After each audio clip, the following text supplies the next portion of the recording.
thank you partner. po. Ayan, partner. Ikaw ba, kaya mo ba akong bigyan ng 1 million pesos tsaka ng bahay? Huh?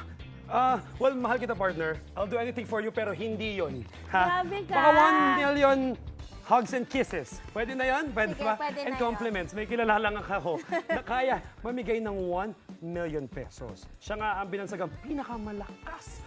Siya ang online personality at negosyante na nagsimula sa maliit pero ngayon kumikita na ng 5 million hanggang 13 million. Wow. Kada araw. Oh my gosh. Wow! Kuya ko lang nabasa yun. At kahapon nga lang, binigyan niya ng 1 million pesos at bahay si Diwata ng Diwata Paris. Grabe naman. Grabe. Ayun yung clip. Viral nga ang video na yan at maraming naangking. Wow, mga kapuso, please welcome ang online personality, ang pinakamalakas, Rosmar! Hello and welcome to Unang Hirit. Please join us Hi, here. Rosmar!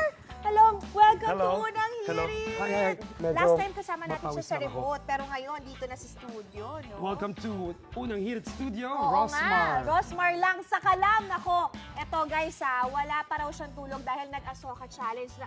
Nag-Asoka Challenge siya at kita mo naman, wala siyang makeup pumasok dito. Kailan Aha, mo ba bare i-upload face yan? nga siya Oo, ngayon kasi eh. yan napuyat siya sa Asoka. So, kailan mo ilalabas yung ano? Ayan, eto na. That's a BTS. Eto yun.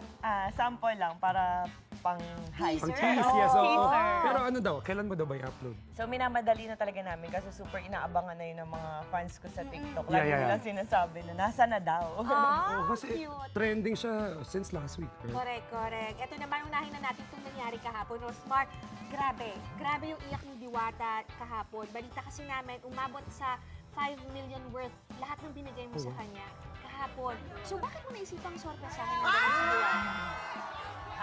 Naisipan ko siyang i-surprise kasi na-feel ko yung sarili ko sa kanya na nagsimula rin ako sa wala. And ayan, sa 1 million pesos dati na sinabit sa amin ng asawa ko, ni na papa at mama nung kasal namin, doon nagbago yung buhay namin, yung asawa.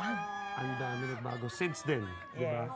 Tsaka nakita mo rin na nagsimula si Diwata from nothing. Kung Tapos si, nagtyaga. kung si Diwata kasi is tumira siya sa ilalim ng tulay. Kami naman, tumira ng asawa ko sa likod ng pet shop.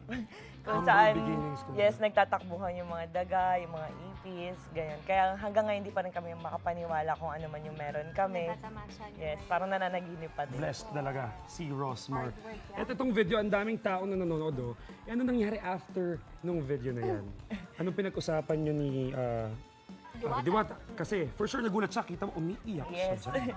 Sa totoo lang, bago pa ako pumunta dyan, kinausap ko na siya na marami akong surprise na magpapabago ng buhay niya.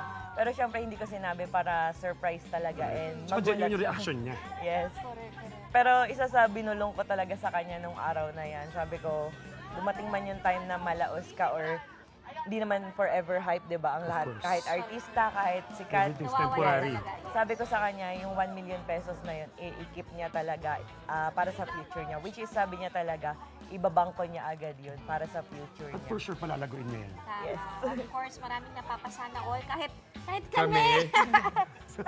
Rosmar! Saka lang. Pero ito, iniisip ng marami na grabe. Ang talagang yaman mo na talaga, Rosmar. So para lang ma-inspire yung mga kapuso natin, paano ba nagsimula yung ganyan? Paano nga ba yumaman si Rosmar? This, you So, ako favor po him. kasi siguro is mana po sa aking father na talaga namang business-minded. Ayun, nung elementary pa lang po ako, nagtitinda-tinda po ako sa school, pero hindi po yun alam ng magulang ko. Ice candy ata.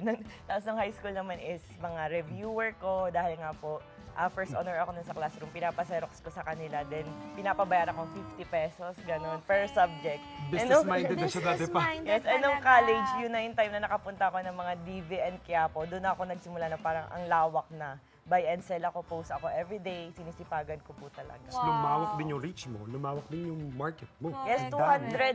200 po na groups ang pinopostan ko everyday before. Wow! At ikaw mismo ang nagpo-post. Yes po. Ikaw may handle. And mo ngayon po grabe. sa TikTok, nasa 40 videos a day, nagpo-promote po ako lagi. Wow. In one account or Actually, nakikita ko. In multiple one accounts? account, ako lang Nakikita po ko, yun. nakikita ko, oo.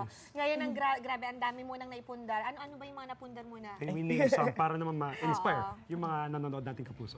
So, ngayon po, pinaka-latest po, may kakabili lang po ulit kami sa Tagaytay. So, latest po is nasa 31 or 32 titles na po yung naano namin ng asawa ko. Oh my God. And ayan po yung first Ito, property ayan. po namin sa Kalawan, Laguna, 1 hectare Grabe. po. Anong Pwede plano kayong mo bumisita dyan? dyan. Pwede po.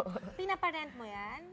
Binibili lang po namin sila parang investment. Pero Okay. dahil may pool Papataasin. sila, ang ginagawa na po namin is inopen namin siya sa public para makapag-resort sila sa murang halaga po. Ganun. Oh, Amazing. okay. Ito, pati yung sports car. Oh. Wow, Yes, ang and dami. That's yours? Yes, Wow. mga Ilan ang sport. kotse mo? Di ko lang po sure, siguro po mga Kasya pa nasa ba? 10 to Kasya pa ba sa baka- parking baka nyo? yung Oo, parking, meron parking sa bahay namin. Oh. So, Akin wait, din. pero alam niyo, para ma-inspire kayong lahat, before po, ang unang sasakyan naming mag-asawa, sasakyan po ng asawa ko. So, magjowa pa lang kami nun. Toyota Vios po na second hand, 2012. Toyota Vios po na 2012. And So, from there, nag-upgrade Eto na yung mga nag-upgrade. sports car yes, ka and na. nangolekta po siya ng mga toy car na maliliit. Tapos, nung time ng pandemic, naubusan na po kami ng pera. Sabi ko, wala nang pampasahod sa staff, ganun. To the point na sabi niya sa akin, ibebenta daw niya yung mga Collection collection niya. niya. Sabi ko, wag, gagawa natin to ng paraan and balang araw magiging totoo yan at ito na, manifesting. Amazing. Ito naman sa TikTok, grabe, billion na yung likes mo. Syempre, kapag sobrang sikat na, hindi mawawala dyan yung mga bashers. Ano naman gusto mo sabihin sa kanila? So, yung mga bashers ko po na yan, sila yung mga nagiging inspiration ko para mas galingan ko sa buhay. Kasi sila yung mga taong walang tiwala sa akin and nag-judge sa akin kahit wala akong ginagawa sa kanila. And from there po talaga parang mas nai-inspire ako na mas galingan para mas patunayan yung sarili ko. Kaya nga po lagi kong sinasabi, more bashers, more blessings. Tama. And whatever you do in life, meron at meron sasabihin yung mga tao. So, might as well, do your thing. Tsaka, kung maayos at malinis naman yung pamamaraan mo, eh, anong dapat mo ikaya, di ba? Tama. Yes po. Tsaka yung mga bashers, mga wala lang yung magawa. No? Marami silang time. Inggit, pag-inggit, pikit. Yes. Nako. Ayan, maraming salamat, Rosmar. Thank you. Thank you, thank you. Ayan, mga kapuso, sana po na-inspire kayo dito sa kwento ni Rosmar, yung buhay niya, at yung pagsisikap niya, no? Kaya naman, guys, for more inspiring stories, tutok lang po dito sa Unang Hirit! So, kailan niya abot yung